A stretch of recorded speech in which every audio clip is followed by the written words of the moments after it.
আপনার বাজেট যদি 1 লাখ টাকা হয় তাহলে ভুল বাইক কিনে হাজার হাজার টাকা লস করতে পারেন, কিন্তু চিন্তা নেই। আজ দেখাবো বাংলাদেশের সেরা 5টি বাইক যেগুলো মাত্র 1 লাখ টাকার মধ্যে পাওয়া যায়। শেষ পর্যন্ত দেখুন, কারণ 1 নম্বর বাইকটির দাম, মাইলেজ আর রিসেল ভ্যালু 3 দিক থেকে অসাধারণ। আসসালামু আলাইকুম এভরিওয়ান, কি অবস্থা সবার? আজকের ভিডিওতে দেখাবো বাংলাদেশে 1 লাখ টাকার মধ্যে কেনার মতো সেরা 5টি বাইক। এই তালিকা তৈরি করা হয়েছে দাম, মাইলেজ, পারফরমেন্স এবং রিসেল ভ্যালু বিবেচনা করে। 5 নম্বর রয়েছে হিরো স্প্লেন্ডার প্লাস।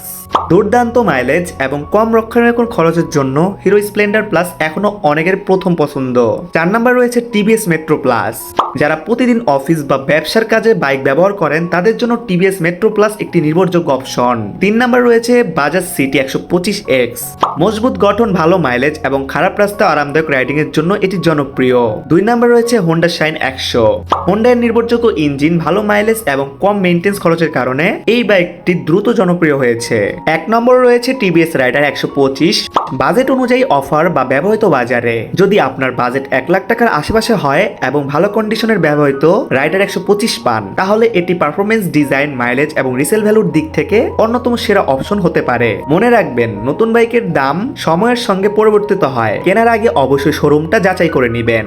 আপনার মতে 1 লাখ টাকার মধ্যে ভালো বাইক কোনটি, কমেন্টে জানাতে ভুলবেন না। আর আপনার মতে যদি এই তালিকায় নাম্বার 1-এ অন্য বাইক হতে পারে, অবশ্যই সেটাও কমেন্টে জানাবেন। ভিডিওটি ভালো লাগলে একটি লাইক দিন, শেয়ার করুন এবং 420 বাইকের চ্যানেলটি সাবস্ক্রাইব করে পাশে বেল আইকনটি অল করে দিন। আল্লাহ হাফেজ।